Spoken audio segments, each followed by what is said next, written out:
हरे कृष्णा। आज हम बात करेंगे ऑर्गेनाइजेशन एज अ सिस्टम के बारे में। उससे पहले ही मैं आपको बता देता हूं कि ऑर्गेनाइजेशन के बारे में हमने पहले भी डिस्कस कर रखा है। अगर आप इस चैनल पे न्यू हैं, अगर आपको ये इनिशिएटिव अच्छा लगता है तो मैं चाहूँगा कि आप वीडियो को लाइक करें, दोस्तों के बीच में शेयर करें और सब्सक्राइब कर लें इस चैनल को। ऑर्गेनाइजेशन के बारे में पहले बात करते हुए इस बार भी बात कर लेते हैं।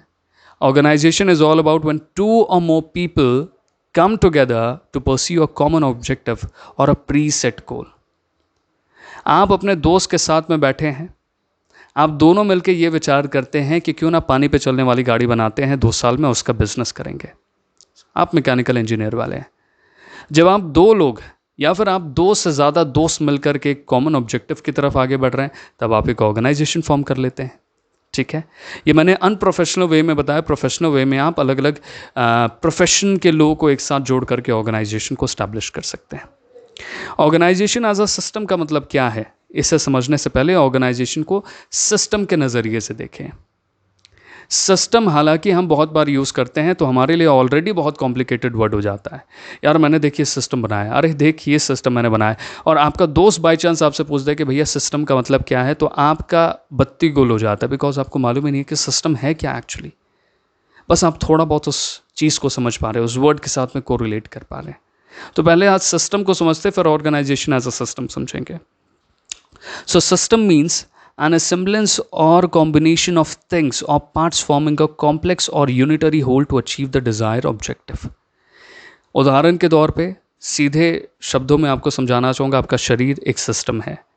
अलग अलग ऑर्गन्स से मिलकर के ये अपने कॉमन डायरेक्शन की तरफ आगे बढ़ता है। That is all about survival.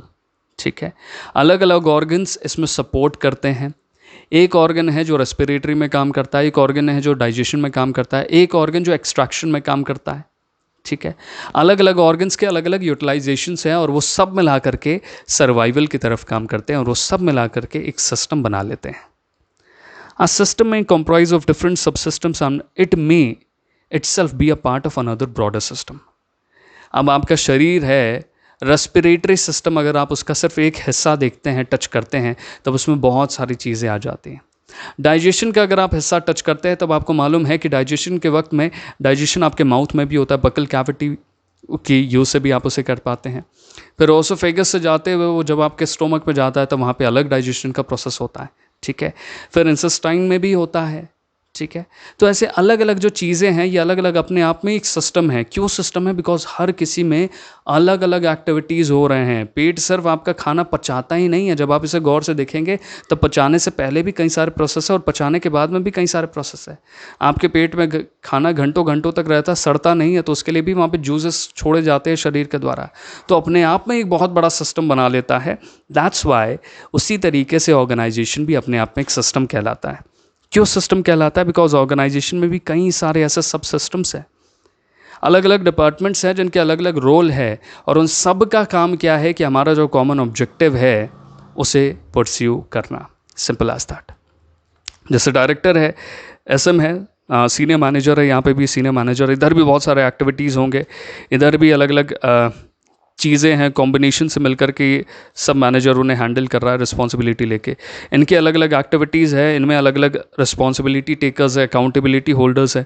ठीक है, तो इस सब मिला के क्या बन रहा है? ये पूरा एक सिस्टम बन रहा है। लेकिन इनमें भी अलग अलग ये सिस्टम्स है, सब सिस्टम्स इन्हें बोला करते हैं। ठीक है, ये अलग सब सिस्टम है, ये छोटा सा अलग सब सिस्टम है। तो सब सिस्टम जो अपने आप में ही एक सिस्टम है, लेकिन वो किसी और सिस्टम का एक हिस्सा है। ठीक है, एक दूसरे से इंटर रिलेटेड है। अब आगे बढ़ते हैं। For a clear understanding of a system, it is necessary to know the interrelationship of subsystems in order to find out how they are interrelated। So सबसे पहले तो आपको उनके बीच के रिलेशन को समझना पड़ेगा। रेस्पिरेशन का क्या काम है आपके शरीर में, पहले उसको समझे। सांस लेते क्यों हैं, छोड़ते क्यों हैं, उसको समझे। फिर उसके बाद में खाना खाते क्यों हैं, खाना निकालते क्यों हैं, उसके बारे में समझे। ऐसे अलग अलग जब आप सिस्टम्स को, सब सिस्टम्स को समझते तब आपको समझ में आ जाता है कि भैया ये कॉमन डायरेक्शन में कैसे कंट्रीब्यूट कर रहा है, सर्वाइवल में कैसे कंट्रीब्यूट कर रहा है। ठीक है, same as it is goes with business. तो जब आप इसे समझने के ऊपर में काम करेंगे, जब आप इसकी स्टडी करेंगे, तो सेकंड चीज़ यही बोलती है कि when the study of a phenomena is undertaken In this manner, it is called a system analysis or a system approach. तब आप सिस्टम को एनालाइज करने की कोशिश करते हैं, उस पे सिस्टम पे अपना एक अप्रोच दिखाने की कोशिश करते हैं, एक अप्रोच करते हैं उसकी तरफ, ठीक है. So that is what we call system approach और सिस्टम एनालिसिस. जब आप अलग अलग हिस्सों को समझने का प्रयास करें ऑर्गेनाइजेशन में, तब हम सिस्टम एनालिसिस या फिर सिस्टम अप्रोच का वर्ड का यूज़ करते हैं. अब हम समझने का प्रयास करते हैं टाइप्स ऑफ सब सिस्टम के बारे में. अब हमें मालूम है कि सब सिस्टम में कई सारे बड़े बड़े हिस्से आते हैं, कई सारे छोटे छोटे हिस्से आते हैं. उन्हें बारी बारी से समझेंगे ऑर्गेनाइजेशन के हिसाब से. सबसे पहला है a decision making sub system to produce plans and shape the activities of the enterprise as a whole. एक ऐसा सब सिस्टम रहता है जो डिसीजन लेने में काम करता है. उसका काम ही है कि डिसीजन लेना या फिर एक्टिविटीज़ को शेप करना, कंट्रोल करने का काम, कोऑर्डिनेट करने का काम, ऑर्डर इंस्ट्रक्शन नीचे पहुंचाने का काम, ग्रीवियंसेस फीडबैक लेने का काम. ये सारा का सारा काम जो कर रहा है वो कोई ना कोई तो कर रहा है. सो उसी में सबसे पहला आता है सबसे important decision making sub system. Generally decision कौन लेता है एक सब सिस्टम में? जैसे मैंने आपको पहले एग्जांपल दिखाया कि डायरेक्टर के नीचे में 2 अलग अलग सीनियर मैनेजर्स हैं, उनके नीचे में अलग अलग डिपार्टमेंट्स हैं जिनके अपने अपने हेड हैं, ठीक है. सो अगर आप देखें तो अपर लेवल मैनेजमेंट जो है वो कई बार कई बड़े बड़े डिसीजंस को लेता है, कई सारे एक्टिविटीज़ को शेप करता है जो ऑर्गेनाइजेशन में ऑलरेडी चल रहे हैं, ठीक है. कि अगर आप इस तरीके से सेल कर रहे हैं तो आप इस बार इन पॉइंटर्स को भी ध्यान रखिए बेचने के वक्त में, बिकॉज कस्टमर का ये ग्रेवियंस आ रहा है. तो ये जो एक्टिविटी को शेप करने का काम किया ये किसने किया? कोई मैनेजर बैठ करके कर रहा होगा उस डिपार्टमेंट का, या तो उस मैनेजर का भी कोई मैनेजर या फिर सीनियर मैनेजर, वीपी, डायरेक्टर उसका काम कर रहा है, ठीक है. सो डिसीजन मेकिंग एक सबसे इंपॉर्टेंट है और ये सब सिस्टम है आपके मेजर सिस्टम का, ठीक है. सेकेंड है a processing sub system which procures information, materials, energy and convert these into saleable product. सरल भाषा में मैन्युफैक्चरिंग डिपार्टमेंट हो गया, रिसर्च एंड डेवलपमेंट डिपार्टमेंट हो गया, प्रोडक्ट मेकिंग डिपार्टमेंट हो गया. इनका काम ही है कि अलग अलग रिसोर्सेज को इकट्ठा करके एक पर्टिकुलर प्रोडक्ट बनाना जिसे बेचा जा सके ऑर्गेनाइजेशन के बिहाफ पे, ठीक है. तीसरा है एन इंफॉर्मेशन हैंडलिंग सब system specially concerned with the use of accounting data. तीसरा है इंफॉर्मेशन हैंडलिंग सब सिस्टम, ये अकाउंटिंग डाटा के बेसिस पे काम करता है.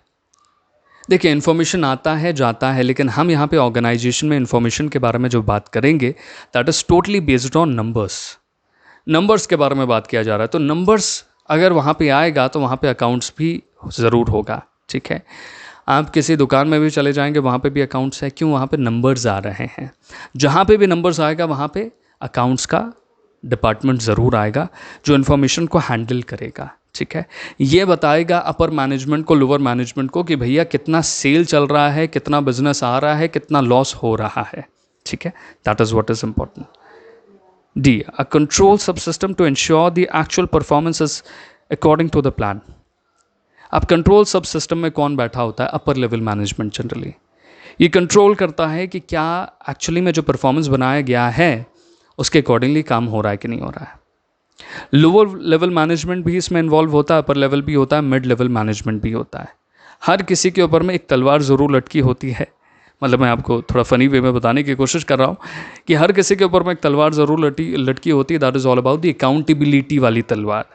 उन्हें अकाउंटेबल किसी काम के लिए बनाया गया है, किसी काम के लिए रिस्पॉन्सिबल बनाया गया है, तो उसके बेसिस पे उन्हें डाटा एक्चुअली में ऊपर वालों को भी दिखाना है.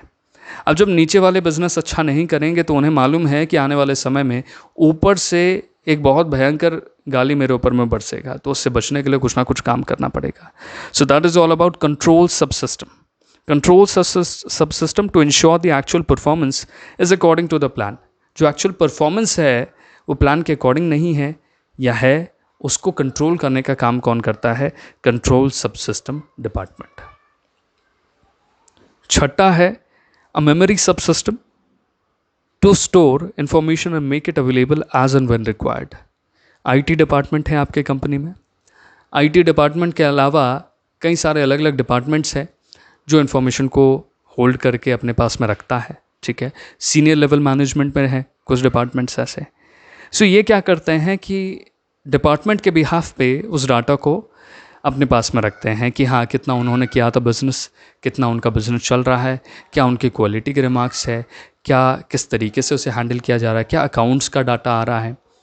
कोई ना कोई है जो बैठ करके उन सारे डाटास को सेव करता है, बचा के रखता है, ठीक है, that is important. F is all about a sensory subsystem to measure significant changes in both the system and its environment. कोई ना कोई डिपार्टमेंट ज़रूर रहता होगा जो इन्फॉर्मेशन आने और जाने के बारे में ज़रूर विचार करता होगा, ज़रूर उस पर कुछ ना कुछ कार्य करता होगा। तभी तो ऑर्गेनाइजेशन को पता लग पाता है कि मार्केट का ट्रेंड क्या है। जैसे आपको मालूम है कि इन्वायरमेंट में कई सारे चेंजेस आते हैं, ट्रेंड में कई सारे चेंजेस आते हैं। सो इस चेंजेस के बारे में किसी ना किसी को तो पता चल रहा है। जिसको इसके बारे में पता चल रहा है वो आप तक उस इन्फॉर्मेशन को पहुंचा रहा है, ठीक है। अगर आपको उसके बारे में पता चल रहा है तो आपसे किसी और डिपार्टमेंट पे उसके बारे में जा रहा है। सो इन्फॉर्मेशन को हैंडल करने का काम कोई ना कोई डिपार्टमेंट करता है। That is what is sensory सब सिस्टम। क्या ऑर्गेनाइजेशन से बाहर जाना चाहिए और क्या ऑर्गेनाइजेशन में आना चाहिए, और किस तरह का इन्फॉर्मेशन ऑर्गेनाइजेशन में आ रहा है, इन सब का काम कौन करता है? सेंसरी सब सिस्टम। अब ये इसका क्लासिकल डेफिनेशन है, ठीक है, जिसमें आपको बताया गया है कि सिस्टम और सब सिस्टम एक दूसरे से कैसे रिलेटेड है। बिजनेस हाउस इंडस्ट्री से, इंटायर इंडस्ट्रियल सेटअप से है, वो नेशनल इकोनॉमी से कनेक्टेड है। ऐसे ही अलग अलग बिजनेस के हिस्से अलग अलग चीज़ों से कनेक्टेड होते हैं। अब ज़्यादातर समय बिजनेस इन्वायरमेंट के साथ में कनेक्टेड है, लेकिन इन्वायरमेंट में भी कई सारे फैक्टर्स हैं जो बिजनेस को इन्फ्लुएंस करते हैं, ठीक है, उनके बारे में बात कर लेते हैं। So business as a system जब भी आएगा तो उसके साथ में कई सारे इन्वायरमेंटल फैक्टर्स आएंगे जो सब सिस्टम बन के उनके सामने में नजर आएंगे। या तो अपने आप में ही एक सिस्टम है जिसके अंदर में बिजनेस सब सिस्टम बन के आता है, ठीक है। तो क्या है? सबसे पहला है economic environment of the country. क्या कंडीशन चल रहा है इकोनॉमी की, आपने उस इकोनॉमी में क्या कंट्रीब्यूट किया है, ठीक है, कितना करना चाहिए, कितना टैक्स पे कर रहे हैं, ये सारी चीज़ें किस में आ रही है? Economic environment of the country में। उसके बाद में political environment of the country. क्या आपकी कंपनी पॉलिटिकल किसी तरीके से इन्फ्लुएंस डाल रही है, या फिर किसी पॉलिटिकल लीडर का या फिर पॉलिटिकल एनवायरनमेंट जो आपकी कंपनी के अराउंड में क्रिएट हो रहा है उससे आप पे कोई इन्फ्लुएंस पड़ रहा है। Social environment of the country, social environment of the country, ठीक है। सो सोशली आपकी कंपनी कोई किसी तरह का काम कर रही है, या फिर कोई सोशल लेवल पे चीज़ें चल रही हैं जिससे आपके कंपनी पे इफेक्ट पड़ रहा है, ठीक है। जैसे हो सकता है कोई कैंपेन चल रहा हो और वो कैंपेन में आपकी कंपनी का नाम हो, बिकॉज आप सोशली बहुत ज़्यादा कंट्रीब्यूट करते हैं, ठीक है। सो क्या सोशल चीज़ों का आपकी कंपनी पे इफेक्ट पड़ रहा है और आप उसके सब सिस्टम बनते हुए जा रहे हैं, ठीक है। ये सारे फैक्टर्स हैं जो आएंगे ही आएंगे, ठीक है। आप ये समझ आइए कि ये सारे फैक्टर्स हैं जो आपकी कंपनी पे इफेक्ट डालेंगे ही डालेंगे। आप इनके कहीं ना कहीं सब सिस्टम में आएंगे ही आएंगे। अभी नहीं आए तो बाद में आएंगे, अगर बाद में नहीं है तो आने वाले समय में आएंगे, ठीक है। फिर लास्ट में आता है social, political, economic environment of the country, of the world actually. So ये तो हमने तीनों डेफिनेशंस के बारे में बात किया कंट्री के, अब ये बात कर रहा है वर्ल्ड के। वही सारे फैक्टर्स है जिनका सब सिस्टम हमारा कंपनी है, हमारा ऑर्गेनाइजेशन है, ठीक है, और उनका इफेक्ट हमारे ऊपर में पड़ रहा है।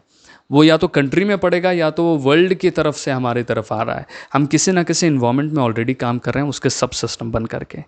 हमेशा याद रखें, हम अकेले ही सिस्टम नहीं है, हम सब सिस्टम हैं किसी और बड़े सिस्टम के, और उस बड़े सिस्टम का भी कोई और बड़ा सब सिस्टम है, ठीक है, और उस बड़े सब सिस्टम का भी कोई ना कोई बड़ा सिस्टम रहता है, ठीक है। That is what is important. तो आज हमने काफ़ी कुछ यहाँ पे कवर किया है। अगर आपको वीडियो अच्छा लगा है, मेहनत अच्छी लगी है, तो मैं चाहूँगा लाइक करें, शेयर कर ले अपने दोस्तों के साथ में, और उसी के साथ में इस चैनल को सब्सक्राइब कर लें। Thank you very much for giving your valuable time.